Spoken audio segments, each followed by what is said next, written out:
Welcome to today's episode of Sports Scandals, where I document and narrate the stories about your favorite players of all time from yesteryear and the biggest rumors and scandals about them that y'all may have never heard of, before social media. I don't know if all of these scandals and rumors are true.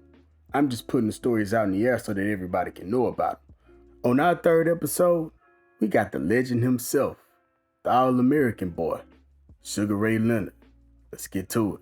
I'm off ahead, so I guess I'm labeled a headhunter. Throw me on the verse and I promise you'll probably last longer. Moving through the masses, I'm crashing the main circuit. Too bad cause I had the plans to be modest, remain closer. Ray Charles Leonard, named after legendary singer Ray Charles, was born on May 17, 1956 in Wilmington, North Carolina to Cicero and Getha Leonard. He was the third child of six, and his family moved to Washington, D.C. when he was just 3 years old in search of something better than the Deep South. His childhood was pretty seamless, and he didn't get into much of any trouble. He did almost drown in the creek during the flood, but outside of that, growing up was pretty quiet for Ray. He was a very shy and reserved kid, and he never gave his parents any issues, but his brothers did, and they were frequently punished. Later on in this video, you will see why this affected Sugar Ray as an adult after seeing his father wield his power and beat his brothers with extension cords and things of that nature. Ray was also accustomed to his parents fighting all the time. Week after week, they fought after usually being drunk, oftentimes quite heavily. His mother, Getha, was the scariest when she was drunk because there was no telling what she would do or say in those instances. Their fights usually were about his father and the plethora of women he kept around. His affairs were never kept secret, and Sugar Ray and his siblings were witness to it as well. Ray also said that his father was seen messing with plenty of white women, and that shaped his perception on race relations during such a tumultuous time in the country. All of the fights, women, and abuse came full circle within his own marriage years later. His father was a fighter growing up, hosting boxing matches in the front yard of his home when he was younger and never lost a single match. Funnily enough, this is how Cicero took Getha from his own cousin, Robert, in the same fashion. Fighter. Sugar Ray started his boxing career when he was just 13 years old at the Palmer Park Recreation Center, getting the urge to fight from his older brother Roger and his best friend, Derek Holmes. With every sport, be it football, basketball, track, or the likes, he was unsuccessful. But that was not the case when it came to boxing, something he could finally find success in. He went from the shy kid that was afraid of confrontation to knocking out bullies in high school and dominating amateur matches.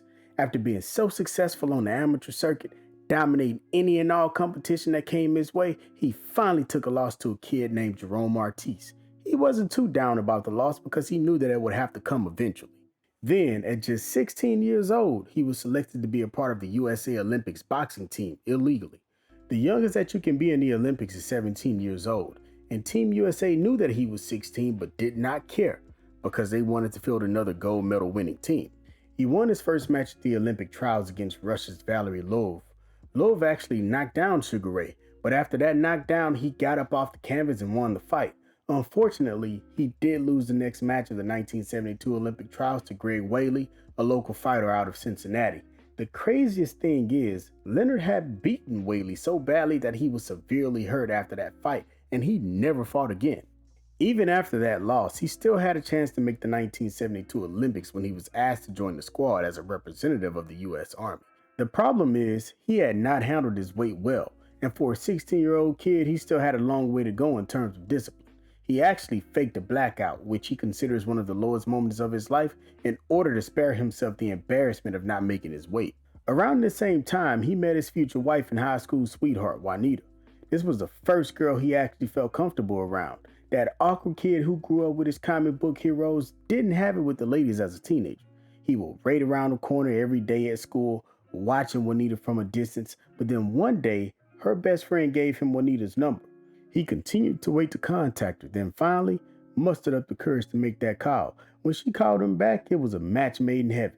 You know how when you're a teenager and you first start talking to a girl or a boy and y'all stay up holding up the phone until 6 o'clock in the morning? That's what it was for Juanita and Sugar Ray. Soon after, they started having sexual intercourse every day without protection. So you know what that means, right? Juanita ended up pregnant with Ray Jr. They hid it for as long as they possibly could, but it got to the point where they could no longer hide it when she really started to show. After telling his parents, they blamed Juanita and they showed their disapproval on a multitude of occasions. Now, here's my thing about Ray's parents being upset. Ray said that his parents never even gave him the talk regarding sex and the birds and the bees, and this was a major issue in the black community at the time. Hell, only recently, maybe in the last 30 years or so, did it become commonplace for black parents to actually open up and start talking to their kids about things like this. It is very harmful, but it is something that we as a community had to pick up along the way throughout the generations. I don't know if it's the same in other communities. I'm only speaking on what I know within my experience from my own community. Let's get back to the story. When the baby arrived, Sugar Ray immediately phoned his parents to tell them the exciting news, and his mother gave him a cold, nasty response and hung up in his face. His mother hated Juanita and never gave her a shot from Jump Street. But hold on, we got some scandal to discuss. Ray's abusive ways that we will see later on with Juanita showed up early in their relationship. Get this, in high school, this is the type of stuff that Ray would do to Juanita. He routinely beat up guys if they even looked at her the wrong way. He put one kid under a jukebox, another almost through a windshield. In the mid-1970s, during a period where they were not seeing each other, he went crazy when he had heard that she was dating somebody else. He stopped by her house, picked her up at 3 in the morning, practically pushed her into the car, and after driving about 3 or 4 miles, told her to get out and walk home by herself. That is bizarre and crazy as hell. Leonard was not good to Juanita throughout her entire pregnancy and thereafter. I mean, the dude had been messing around with the coach's 2 teenage daughters during this time and was completely absent from Juanita and Ray Jr.'s lives. How he had time to mess around with other girls but had no time for his own woman, per his own words, is amazing to me. He had been sleeping with both girls regularly, and the girls knew that Ray was messing with them both at the same time while he was training for the '76 Olympics. Oh, but we ain't done yet. There's more scandal where that came from, and this one is an absolute bombshell. In 1971, during an amateur boxing event, a prominent, well-known Olympics coach made Sugar Ray and another fighter take a bath together while he watched. They both sensed something was inappropriate about the situation, being that this was a grown man with 2 teenage boys, but they never spoke about it because he was the authoritative figure. Then a few years later, he was sitting in the coach's car one night in the deserted parking lot. The coach was praising Ray about his prospects and how great he was. Then he unzipped his pants, put his mouth down there on his area, and Ray was completely shocked. He didn't say or look at him. He just opened up the car door and ran as fast as he possibly could to the house and stayed in his room and cried all night. Then it happened again, and again, and again with another bald elderly man just a few months later. The man had been giving him wads of cash dozens of times, which helped him fund his boxing career because it took a lot of money. One night, he visited the man at his home and the man touched his shoulder, then his crotch. The man stopped once he saw Leonard freeze and tense up, and he ran out to his car, shaking, never telling a single soul. These attacks ruined him mentally for decades to come, and he fought the pain in silence. He started to blame himself and wonder if he did anything wrong to deserve it, and he never thought to out the 2 men because they had passed away long ago, and he felt there was no point. Now, I want to say that so many black men and boys experience this from men and women, especially as kids. In fact, on record, 1 in 3 black males have been molested or sexually assaulted, but that number is grossly underreported due to the stigma attached to it. Matter of fact, I would personally venture to say that the number is probably closer to 2 out of every 3 have been molested or assaulted. It's a very real and sad reality that so many have a tough time coping with, but gladly there have been more discussions surrounding it and how it affects the mental, physical, and emotional state of these men for years. After Sugar Ray admitted this, he had a number of people coming out questioning the validity of the stories and if it had actually happened, why he came out and told the story 35 years later, and if he was just trying to sell his book. It's really pathetic, in my opinion, because he clearly felt that he couldn't come out and say anything, like most men in this situation. I'm sure that he felt that the current climate of the world allowed him to be a lot more vulnerable and unguarded than he previously could be. You had some of the biggest publications casting doubt upon his claim because he never outed the 2 people accused, and he came out decades later. It's crazy, but it's the way things are. I believe him because I've seen this and known this to happen more times than I could count.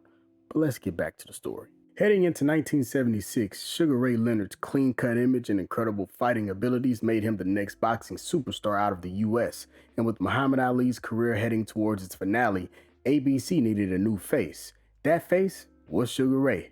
Howard Cosell soon joined the bandwagon and followed him just about everywhere he went on the boxing stage so that the general public would familiarize themselves with the next boxing superstar from the United States.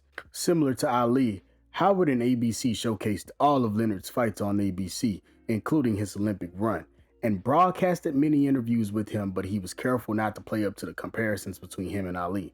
He defeated all of his opponents during the U.S. Olympic trials. Then Sugar Ray was off to Montreal to begin his gold medal campaign.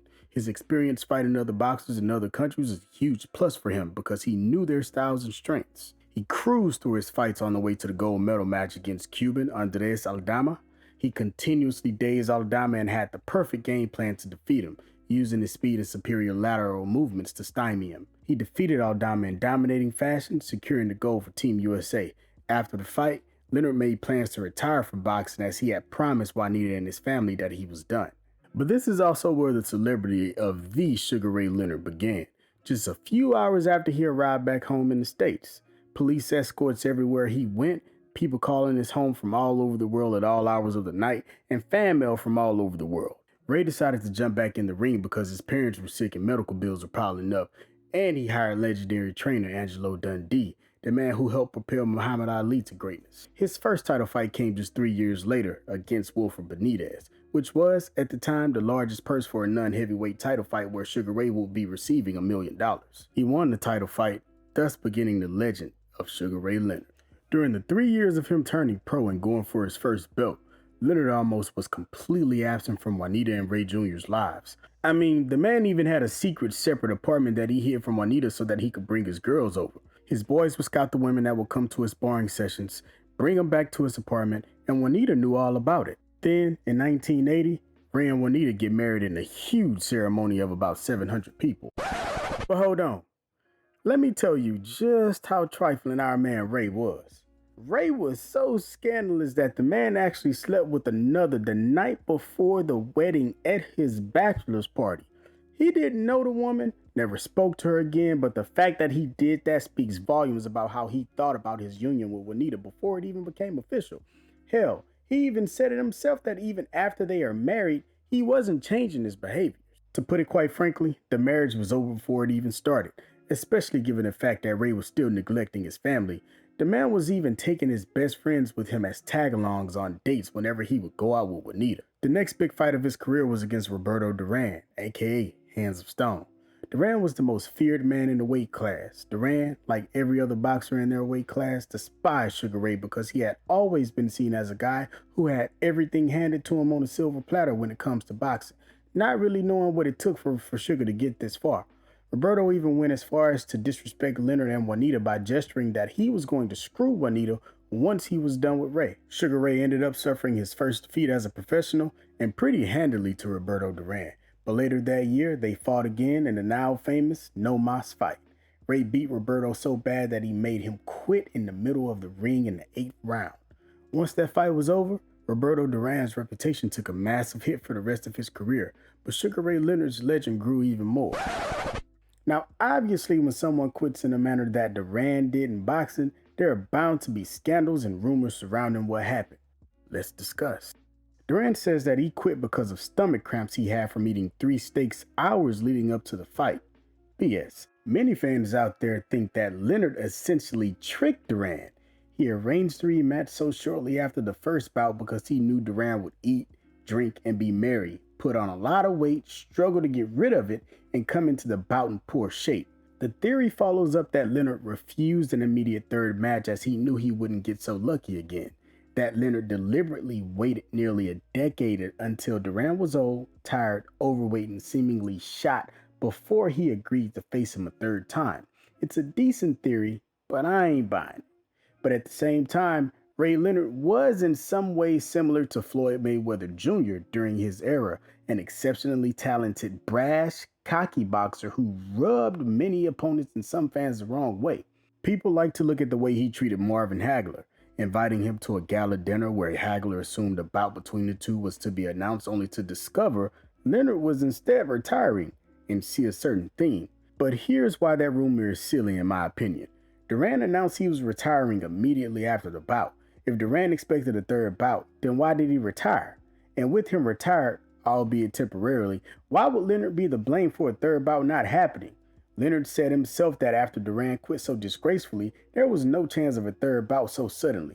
Also, think about this. Roberto said that after their third fight was over, he would tell the real story of what happened when he quit. But guess what? He never did. That's because there was nothing more to add. He felt humiliated and could not stand for it any longer. His next big challenge was against legendary Tommy Hitman Hearns in another one of the greatest fights in boxing history. Similar to the Duran fights, people looked at Tommy as the boxer who got it out the mud, while Sugar Ray was just a fighter who had been propped up by white America. This was something that plagued him throughout his career, unfortunately. Leonard won the first bout against Hitman in a stoppage, and once again his legend grew even more. Problem is, his insatiable taste for women grew even larger than that, and the caliber of those women grew fancier and better than before the fight. The man was at the top of the world, and he could have his pick of the litter. He had a little black book where he kept all of the names and numbers of all the women they had met from coast to coast, and wherever he went, he would reach out to them days in advance to let them know that he was arriving, and for them to be there waiting for him. He always had the first choice at the best women, and his friends would pick from the leftovers. The women who did not get picked by Ray would just wait outside his room in the hallway for a chance to be picked next. It's funny because he says that he only felt regret about breaking his marital vows after the post-nut clarity hit him. And this is also around the time where he started to drink heavily and use cocaine like his life depended on it. In fact, these started to become daily occurrences and were affecting his life greatly, inside the ring and outside. In 1982, he began to notice spots out of his left eye that he had never seen before. After visiting a doctor to see what was going on with his eye before a fight, the doctor told him that he had a detached retina. He was told that if he didn't take care of it immediately, he would go blind in that eye.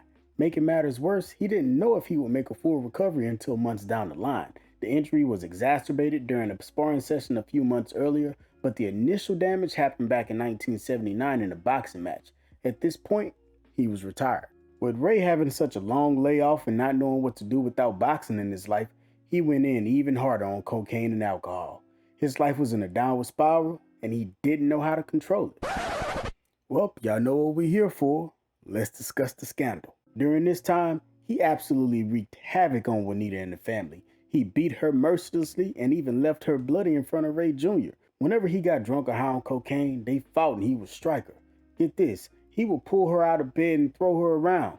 One time, he cut her across the head with a ring when he hit her. Leonard tried to commit suicide by ingesting a bunch of alcohol and pills several times. He threw lamps, knocked mirrors off the wall, spat in her face, and much more. One time, when Juanita was trying to leave with the kids, he took a can of kerosene and poured it on the floor of the house and threatened that if she was going to leave, he was burning the house down.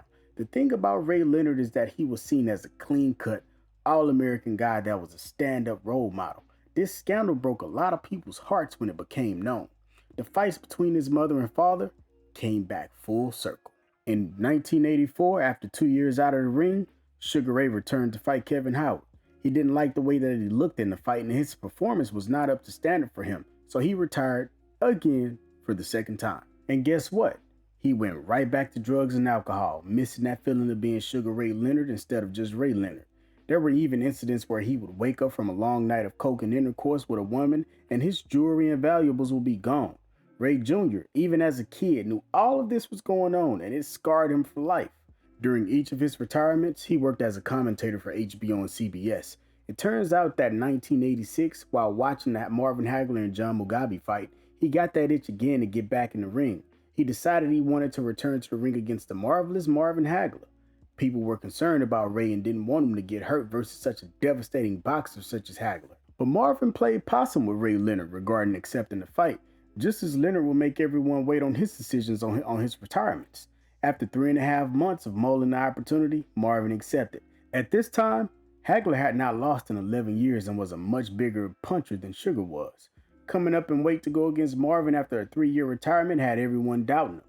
What was deemed the impossible, Leonard won the fight and became the middleweight champion, his legendary status sealed without any doubt being one of the greatest fighters to ever touch the ring. Now, many people do not believe Sugar Ray won this fight, and more than 30 years later, it is still hotly debated and contested. Even upon his passing, Marvin was still upset about the decision. He claims that after the fight, when they embraced, Ray told him that he won, but Ray says that no such thing happened. Another issue is that one of the judges scored the bout 118 to 110 in favor of Sugar Ray.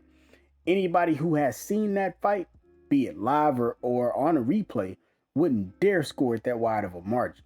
It was a very close fight, and depending on how you saw it, could have gone either way. Hagler thought that Vegas had cheated him out of the victory, and it is as simple as that. Oddly enough, he never asked for a rematch, so if he did think that he won that fight, why not avenge the loss?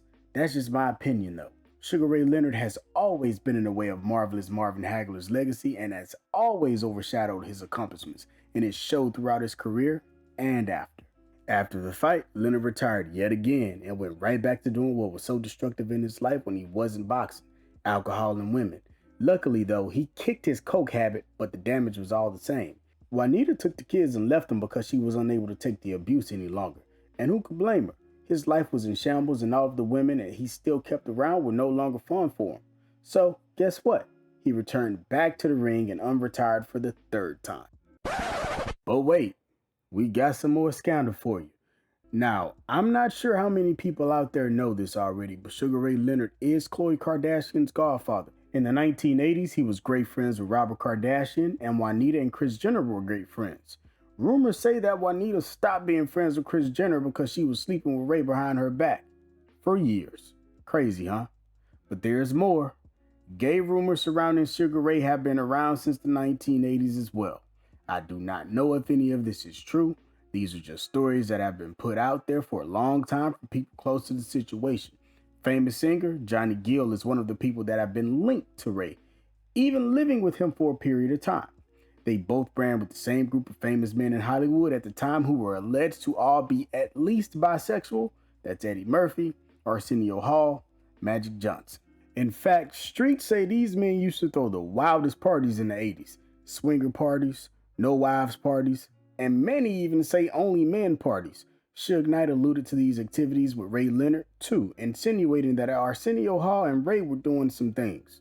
Again, not my words, not my statements. These are all rumors that have been out there for more than 30 years. While soaking in his separation from Juanita, he met his future second wife, Bernadette, in 1989 at a Luther Vandross concert. Bernadette was the former girlfriend of Randy Jackson. If you guys don't know what happened between the two, here's a little story for you. Randy was very abusive to her, so Tina Turner, a good friend of hers, told her to come and stay with her to get away from him. One day, Randy showed up to Tina's house to get Bernadette, but Tina wouldn't let him.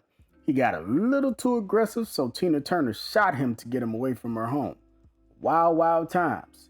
This was the first woman that Ray actually felt a deep connection with that wasn't Juanita, and he could not get enough of it. He slowly got rid of all of his bad habits after realizing that he had to, because Bernadette wasn't Juanita. She allowed him to go and see Juanita in California to see if they would be able to reconcile the relationship. But after making love to Juanita, he let her know that he would not let Bernadette go after Juanita insisted. Bernadette was what Ray needed, and he knew it. She held him accountable and kept him in check. That same year, he took on Tommy Hearns again, but this time around, Tommy knocked him down twice. Somehow, some way, the judges called it a draw, though Sugar Ray concedes that he thinks he lost that fight.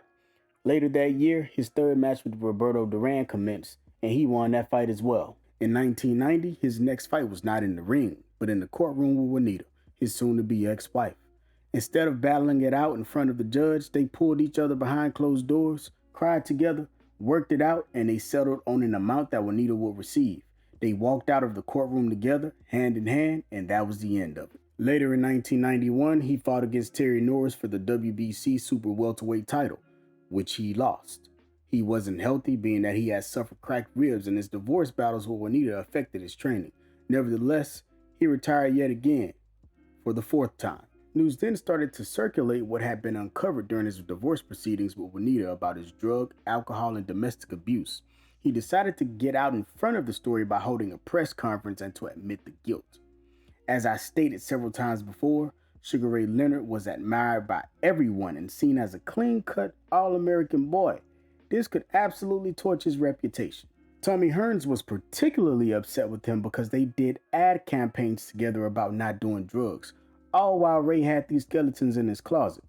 Luckily for him, he took minimal damage from the fallout, and America forgave him. In 1993, He and Bernadette get married. His bouts with alcohol still were not over, and the screw-ups continued. The man had a meeting with the great Nelson Mandela, and instead of showing up on time, he got drunk the night before and overslept. Mandela's security team had to break into his suite just to get him. Then, in 1997, he unretires yet again to fight Hector Macho Camacho. It was the first time he had been knocked out in his career, and he lost pretty damn badly. Following the fight, he and Bernadette had 2 kids, and Ray's business ventures began to boom. Oh, and he retired for the last time. Alcohol was still a crippling vice for him. He repeatedly showed up on national TV and different events hungover, still suffering from the sexual abuse he experienced as a teen, as well as the issues that he experienced with his parents when he was growing up. After an explosive meeting with one of his sons, Jarrell, he finally admitted to being an alcoholic, and shortly after, he attended an Alcoholics Anonymous meeting. Since that moment, he's been completely clean from alcohol. Sugar Ray has been enjoying his latter years and seems to be one of the only legends of the ring that still has it all there mentally. He's been celebrated for all of his accomplishments till this day, and I'm happy to see that he's been able to kick his bad habits and live his life gracefully. And that is the end. Again, if there's anybody y'all want me to do, please put it down in the comments. Thank y'all so much for tuning in. There's a lot more where this came from. Till next time. I'm off ahead, so I guess I'm labeled a headhunter. Throw me on the verse and I promise you'll probably last longer. Moving through the masses, I'm crashing the main circuit. Too bad cause I had the plans to be modest, remain closer.